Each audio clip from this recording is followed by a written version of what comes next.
আমার মা মারা যাওয়ার ৪ বছর পরেও আমার বাবা আর কোনো বিয়ে করেননি। যদিও আমার বাবা এখনো যথেষ্ট শক্তিশালী, তারপরেও আমার বাবা আমার দিকে তাকিয়ে দ্বিতীয় বিয়ে আর করেনি। এভাবে আমি আর বাবা মিলে একসাথে থাকতাম। বাবার আর আমার খুব সুখের একটা সংসার ছিল। একদিন বাবা রাতের বেলায় আমাকে বলল, মা জয়ন্তী, আজকে আমার শরীরটা খুব খারাপ লাগছে। আমার কিছুই ভাল লাগছে না। আমার একা একা থাকতে মন কেমন যেন করছে। মা জয়ন্তী, তুমি কি আমার পাশে থাকবে আজকে একটু? আমি বললাম, কেন থাকব না বাবা? অবশ্যই থাকব। তুমি আমার বাবা। তারপর বন্ধুরা, সেদিন রাতে আমি বাবার সাথে ঘুমালাম। গভীর রাতে ঘুমের মধ্যে বাবা আমার সাথে যা করল তা শুনলে বন্ধুরা তোমাদের চোখে পানি চলে আসবে। বন্ধুরা, আজকের গল্পটি অনেক অনেক ইন্টারেস্টিং। আশা করি তোমরা পুরো গল্পটা শুনলে অনেক মজা পাবে। তবে বন্ধুরা, তোমাদের নিকট আমার ছোট্ট একটি অনুরোধ, তোমরা দয়া করে আমার পেজ থেকে ফলো করে আমাকে সাপোর্ট করবে। তাহলে চলো বন্ধুরা, গল্পটি শুরু করি। হ্যালো বন্ধুরা, আমার জয়ন্তী। আমি বাংলাদেশী একজন মেয়ে। আমার বয়স 18। গত 5 বছর হয়ে গেছে আমার মা মারা গিয়েছে। আমার মায়ের অসময়ে মারা যাওয়াতে আমার বাবা একেবারে ভেঙে পড়েছিল। আমার মা যখন মারা যায় তখন আমার বাবার বয়স ছিল প্রায় 40-এর কাছাকাছি। মা মারা যাওয়ার পর বাবা আর দ্বিতীয় সংসার করেননি। আমি ছিলাম বাবার একমাত্র আদরের মেয়ে। বাবা আমাকে অনেক ভালোবাসত, যে কারণেই বাবার দ্বিতীয় সংসার করেননি। আমার কষ্ট হবে বলে আমি বাবাকে বিভিন্নভাবে সান্ত্বনা দিতে লাগলাম। আমি বর্তমানে কলেজের প্রথম বর্ষের একজন ছাত্রী। আমার বাড়িতে শুধু আমি আর আমার আব্বু আছি, আর কেউ নেই। আব্বু এক রুমে থাকে আর আমি থাকি অন্য রুমে। আব্বুর অনেক বড় ব্যবসা আছে। মাঝে মধ্যে অফিসে যান, না গেলে সারাদিন বাসায় থাকে। আমি কলেজে যাই। একটা কাজের বুয়া আছে, সে ঘরের সব কাজ করে দিয়ে যায়। আমি শুধু রাতের রান্না করি আর সকালের নাস্তা বানাই। একদিন কলেজ 1 ঘন্টা আগেই ছুটি হলো। আমি কলেজ থেকে বাসায় আসলাম। অনেকবার কলিং বেল দেওয়ার পরেও আব্বু দরজা খুলছে না। সাধারণত এমন হয় না। প্রতিনিয়তই আব্বু কলিং বেল চাপের সাথে সাথে দরজা খুলে, কিন্তু আজ খুলছে না। আমার ব্যাগ থেকে ডুপ্লিকেট চাবি বের করে আমি বাসায় ঢুকলাম। সেদিন খুব গরম ছিল। আমি বাসায় ঢুকে ফ্যান চালিয়ে দিলাম। তারপর আমি আব্বুর খোঁজে গেলাম। দেখলাম আব্বু ঘুমিয়ে আছে। আমি আব্বুকে ডাকতে গেলাম। তখন আমার চোখে এমন জায়গায় পড়ল যা দেখে আমার চোখ কপালে উঠে গেল। গরমের কারণে আব্বু গামছা পরে ঘুমিয়েছে। ঘুমন্ত অবস্থায় আব্বুর এরকম দৃশ্য দেখে আমি খুব লজ্জা পেয়ে গেছিলাম। কি বল বন্ধুরা, ঘুমের মধ্যে আব্বুকে অনেক অস্বাভাবিক দেখাচ্ছিল। আব্বুর কি সুন্দর মায়াবী চেহারা, আর এদিক দিয়ে আব্বু অস্বাভাবিক অবস্থায় পড়ে আছে ঘুমের মধ্যে। আমি শুধু অবাক হয়ে তাকিয়ে রইলাম সেই দিকে, কারণ আব্বুকে ঘুমের মধ্যে দেখতে অনেক অদ্ভুত লাগছিল। 5-6 মিনিট আমি আব্বুর এরকম অদ্ভুত দৃশ্য উপভোগ করছিলাম। তারপর আব্বু মনে হয় সজাগ হয়ে যাবে, এমন পরিস্থিতি টের পেয়ে আমি দৌড়ে আমার রুমে চলে আসলাম। আর মনে মনে ভাবতে লাগলাম, আমি এটা কি দেখলাম? সারারাত বন্ধুরা এটা নিয়ে কল্পনা করতে করতে হঠাৎ আমি ঘুমিয়ে পড়লাম। আর ঘুমের মধ্যে আমি একটা বাজে স্বপ্ন দেখেছিলাম, যেটা আমার নিজের আব্বুকে নিয়ে। স্বপ্নটা দেখে আমার খুব খারাপ লেগেছিল। পরের দিন বন্ধুরা, সকালে ঘুম থেকে উঠে আমি কলেজে চলে গেলাম। কলেজে গিয়েও সেদিন আমার খুব একটা বেশি ভালো লাগছিল না। আমি কলেজে 2টা ক্লাস করে চলে আসলাম বাসায়। আমার আব্বুর ব্যবসা বাণিজ্য, বেশিরভাগ ম্যানেজার দেখাশোনা করত। বেশিরভাগ সময় আমার আব্বু বাসায় থাকত। সেদিন বন্ধুরা, আমি খুব সকাল সকাল কলেজ থেকে চলে আসার পর আব্বুর রুম থেকে এক ধরনের মেয়েলি কণ্ঠে অদ্ভুত রকমের শব্দ শুনতে পেলাম। আমি এরকম ধরনের অদ্ভুত শব্দ শুনতে পেয়ে মনে মনে ভাবলাম, আমার আম্মু মারা গিয়েছে প্রায় 5 বছরের উপরে হয়েছে, কিন্তু আমার আব্বুর রুম থেকে এরকম মেয়েলি কণ্ঠ আসছে কেন? সেটা আমার মাথায় আসছিল না। কে আমার আব্বুর রুমে? তাহলে কি আব্বু বাহির থেকে মেয়ে এনে সব করে? বিষয়টা ভাবতে আমার কাছে খুব খারাপ লাগছিল। এক সময় মনে সাহস নিয়ে ভাবলাম, এখন আব্বুর রুমে আমি গিয়ে দেখব আব্বুর রুম থেকে আর আব্বু কোথায় থেকে এরকম ধরনের বাজে মেয়ে নিয়ে এসে আমাদের পবিত্র বাসাটাকে অপবিত্র করছে। সেটা নিশ্চিত হওয়ার জন্য আমি আমার আব্বুর রুমের কলিং বেল টিপতেই ৫-৬ মিনিট পর আব্বু দরজা খুলল। দরজা খুললে আমি আব্বুর রুমে গিয়ে দেখলাম কেউ নেই। আমি বিশ্বাসটা দেখে খুব হতবাক হয়ে গেলাম। ভাবলাম আমি নিজের কানে মাত্র শুনলাম আব্বুর রুম থেকে মেয়ে কণ্ঠের আওয়াজ আসছে, কিন্তু আমি ঘরের ভিতরে এসে দেখি কিছু নেই। কাউকে আমি খুঁজে পেলাম না। কি আশ্চর্য ব্যাপার! আমি ঘরের চারদিক ও পাশ খুব ভালোভাবে কাউকে খোঁজার চেষ্টা করছি। আমার এরকম অবস্থা দেখে আমার আব্বু আমাকে জিজ্ঞেস করল, মা জয়ন্তী, তুমি কি কাউকে খুঁজছ? আমি বললাম, না বাবা, আমি কাউকে খুঁজছি না। আমার কেন যেন মনে হলো তোমার ঘর থেকে কেমন যেন একটা অদ্ভুত আওয়াজ আসছিল, যে কারণে আমি দেখতে এসেছিলাম তোমার এখানে কিসের আওয়াজ।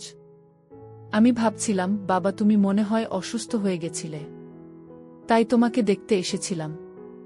এই কথা বলে বন্ধুরা আমি আমার বাবার রুম থেকে চলে আসলাম। আমি পড়তে বসেছিলাম। কিছুক্ষণ পর আবার ঘুম থেকে সেই রকম ধরনের শব্দ আমি শুনতে পেয়েছিলাম। আমি ভাবলাম, আমি মাত্র বাবার রুম থেকে সবকিছু ভালো করে দেখে আসলাম, কোনো মেয়ে মানুষের শব্দ পাচ্ছিলাম না। এখন আবার কোথা থেকে এরকম ধরনের শব্দ আসছে? কিন্তু আমি বাবার রুমের দরজার পাশে কান পেতে আমি স্পষ্ট মেয়ে মানুষের এক অদ্ভুত রকমের শব্দ শুনতে পাচ্ছিলাম। আমি ভাবলাম, বাবার রুমে কি হচ্ছে? যে করেই হোক তা আমাকে জানতে হবে। আমি আস্তে আস্তে করে বাবার রুমের জানালার হালকা ফাঁক দিয়ে অনেক কষ্ট করে ভেতরের অবস্থা বোঝার চেষ্টা করলাম। আমি বাবার রুমের জানালা দিয়ে যা দেখলাম তাতে আমার হুঁশ চলে যাওয়ার মতো অবস্থা হলো। দেখলাম আমাদের বাসার কাজের মেয়ে আর বাবার কি সুন্দর একটা সম্পর্ক। তারা যে জনম জনমের পরিচিত। তাদের এরকম আত্মিক সম্পর্ক দেখে আমার মাথা ঘুরে যাওয়ার মতো অবস্থা হলো। কেননা আমার বাবার বয়স প্রায় ৪০-এর উপরে আর আমাদের বাসার কাজের মেয়ের বয়স প্রায় ১৪ কিংবা ১৫ হবে। আমার বাবা এরকম বয়সে এত অল্প বয়সের একটা কাজের মেয়ের সাথে রকম একটা কাজ করবে, এটা কোনোভাবেই মেনে নিতে পারছিলাম না। ঘটনাটা দেখে শুধু বারবার মায়ের কথাই আমার মনে পড়ছিল। মনে মনে ভাবছিলাম, আজকে মা না থাকার কারণে বাবার এই অধপতন। এই রকম একটা দৃশ্য দেখে দু চোখে জল নিয়ে আমি আমার রুমে চলে আসলাম। ভাবলাম, এখন কি করা যায়? এই কাজের মেয়ে তো আমার বাবাকে কৌশলে ফেলে আমার বাবার সমস্ত সম্পত্তি হাতে নিয়ে যাবে। আমি তো শূন্য হয়ে যাব, আর তাছাড়া কাজের প্রতি বাবা যে দুর্বল হয়ে গেছে। যদি কাজের মেয়েকে বাবা বিয়ে করে নেয় তাহলে তো আমি সব হারাব। মনের মধ্যে অনেক চিন্তা শুরু হয়ে গেল, কি করা যায়? কিভাবে বাবাকে এই কাজের মেয়ের হাত থেকে বাঁচানো যায়? মনে মনে চিন্তা করলাম, বাবাকে হাতে নাতে ধরতে হবে, ধরে একটা শিক্ষা দিতে হবে। হাতে নাতে ধরে এই কাজের মেয়েকে আমাদের বাসা থেকে বের করে দিব, তাহলে বাবা সেখান থেকে ফিরে যাবে। আমার যে কথা সেই কাজ। আমি পরের দিন বাবা আর কাজের মেয়ে যখন এরকম ধরনের অস্বাভাবিক অবস্থার হতে যাবে, তখন আমি ওয়াশরুমে লুকিয়েছিলাম। যখন বাবা আর কাজের মেয়ে রকম অস্বাভাবিক অবস্থা যাবে। বন্ধুরা, ভিডিও মাঝখানে একটা কথা বলতে চাই। আমি তোমাদের আনন্দ দেওয়ার জন্য খুব কষ্ট করে ভিডিও বানাই, তাই তোমাদের কাছে অনুরোধ থাকবে অবশ্যই এই ভিডিওটি দেখে একটি লাইক করবে এবং জোনাকি ব্লগ চ্যানেলটি সাবস্ক্রাইব করে পাশে থাকবেন। তখন আমি তাদেরকে হাতে হাতে ধরে ফেলি। বাবা আমাকে দেখে আমার দিকে বোকার মতো চেয়ে রইল, আর কাজের মেয়ের মাথা নিচু করে চুপ করে চলে গেল। আমি বাবাকে বললাম যে, বাবা তোমার লজ্জা করে না? তোমার ঘরে এত সুন্দর যুবতী একটা মেয়ে রেখে তুমি মাত্র ১৪ বছর বয়সী একটা কাজের মেয়ের সাথে এরকম একটা কাজ করতে? বাবা বলল, মারে তোর মা মারা গেছে আজ থেকে প্রায় ৫ বছর হয়ে গেছে। একা একা আমি কি করে থাকি বল? আমার তো মনে আছে, আমারও তো মনের চাহিদা আছে, আমার তো বিশেষ চাহিদা আছে। মানে তোর কাছে কি করে বলি? আমি বিশেষ এক আকর্ষণের ফলে এরকম ধরনের একটা ভুল করে ফেলেছি মা, তুই আমাকে ক্ষমা করে দে। আমি বললাম, বাবা তাই বলে তুমি কি এই ছোট্ট একটা কাজের মেয়ের সাথে এরকম করবে? এখনই তুমি এই কাজের মেয়েকেই বাসা থেকে বিদায় করে দাও। তারপর আমার বাবা বলল, মারে, যদি আমি কাজের মেয়েকে আমাদের বাসা থেকে বিদায় করে দেই, তাহলে আমার দেখাশোনা, আমার খেদমত করবে কে? আমাকে সঠিক টাইমে ওষুধ খাইয়ে দেবে কে? আমার ব্যথা হলে আমাকে মলম লাগিয়ে দেবে কে? আমি বললাম, বাবা, তুমি কোনো চিন্তা করো না, আমি তোমার মেয়ে, আমি তোমার সব কাজ করে দিব, তোমার মাথায় তেল দিয়ে দিব, তোমাকে ওষুধ খাইয়ে দিব, তোমাকে ঘুম পাড়িয়ে দিব, আমি তোমার সব কিছু করে দিব। তারপরও বাবা, তুমি এই কাজের মেয়েটাকে বিদায় করে দাও। সে তোমার সাথে অনেক বাজে কিছু করেছে। আমার কাছে মনে হয়েছে ওই কাজের মেয়ের অন্য কোনো মতলব আছে। তুমি যত দ্রুত সম্ভব বাবা তাড়াতাড়ি মেয়েকে বিদায় করো। বাবা বলল, আচ্ছা ঠিক আছে মা, আমি তাহলেই কাজের মেয়েকে বিদায় করে দিচ্ছি কিছু টাকা পয়সা দিয়ে। তারপর বন্ধুরা, আমার বাবা আমার কথা শুনে কাজের মেয়েকে বিদায় করে দিল কিছু টাকা পয়সা দিয়ে। পরের দিন থেকে আমি বাবার প্রতি সমস্ত রকম খেয়াল রাখার চেষ্টা করতাম। বাবা মার যত্ন পেয়ে অনেক খুশি থাকত। একদিন বাবা রাতের বেলায় আমাকে বলল, মা জয়ন্তী, আজকে আমার শরীরটা খুব খারাপ লাগছে, আমার খুব একটা ভাল লাগছে না, আমার একা একা থাকতে ভয় করছে। মা জয়ন্তী, তুমি কি আমার পাশে থাকবে আজকে একটু? আমি বললাম, কেন থাকব না বাবা, অবশ্যই থাকব, তুমি আমার বাবা। তারপর বন্ধুরা, সেদিন রাতে আমি বাবার সাথে ঘুমালাম। আমি যখন গভীর ঘুমে আচ্ছন্ন ছিলাম, তখন আমি অনুভব করলাম কেউ আমার সাথে ভিন্ন রকম কিছু করছে, যা সম্পূর্ণ অস্বাভাবিক একটা কাজ ছিল। বন্ধুরা, সেদিন ঘুমের ঘোরে আমি ঘুম থেকে উঠার আগেই বাবা আমার সাথে এমন একটা কাজ করে বসল, যে কাজটা মনে হয় পৃথিবীতে কোনো বাবাই তার মেয়ের সাথে করে না। আমি খুব তড়িঘড়ি করে ঘুম থেকে উঠলাম। উঠে বাবাকে একেবারে সম্পূর্ণ অস্বাভাবিক অবস্থায় পেয়েছিলাম। তখন আমি বাবাকে বললাম, বাবা, তুমি কিভাবে পারলে তোমার মেয়ের সাথে এই কাজটা করতে? তখন বাবা কোনো উত্তর দেয় না। আমি তখন অনেক কান্না করেছিলাম। আমার কান্নার শব্দ শুনে বাবা বলল, মারে, দীর্ঘদিনের অভ্যাস তো, তাই ফেরাতে পারলাম না, আমার ভুল হয়ে গেছে, আমাকে তুমি ক্ষমা করে দিও। আমি জানি আমি যে কাজ করেছি তা ক্ষমার অযোগ্য। তারপরেও মা, আমি তোর কাছে ক্ষমা চাচ্ছি, পারলে তুমি ক্ষমা করে দিস, আর কোনোদিন আমি এরকম ধরনের কাজ করব না। আর যাই হোক বন্ধুরা, আমার সাথে এরকম ধরনের একটা ঘটনার পর বাবার মধ্যে এমন একটা পরিবর্তন আসলো। পরবর্তীতে আর কোনো দিন বাবা এরকম ধরনের কাজ করেনি। যতদিন বেঁচে ছিল, একেবারেই ভালো মানুষের বেশি বেঁচে ছিল।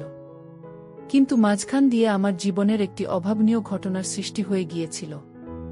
এই ঘটনাটি পরিবর্তন করে দিয়েছিল আমার বাবার নৈতিক চরিত্র। বন্ধুরা, আমি জানি আমার বাবা যা করেছিল তা ক্ষমার অযোগ্য।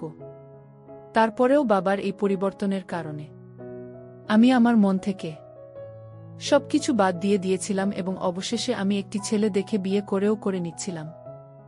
আমার সংসারও এখন খুব ভালোই চলছে। আমি এখন আপনাদের দোয়ায় খুব ভালো হ্যাপি টাইম পাস করছি আমি আমার স্বামীর সঙ্গে। বন্ধুরা, আজকে এই পর্যন্তই। গল্পটি যদি তোমাদের ভালো লাগে তাহলে অবশ্যই লাইক, কমেন্ট, শেয়ার করবে। বন্ধুরা, তোমরা যদি এরকম ধরনের শিক্ষামূলক গল্প পেতে চাও, তাহলে দয়া করে আমার চ্যানেলটি সাবস্ক্রাইব করে আমাকে সাপোর্ট করবে। পরিশেষে তোমাদের সুস্থতা কামনা করছি। ভিডিওটি দেখার জন্য তোমাদের সকলকে অসংখ্য ধন্যবাদ।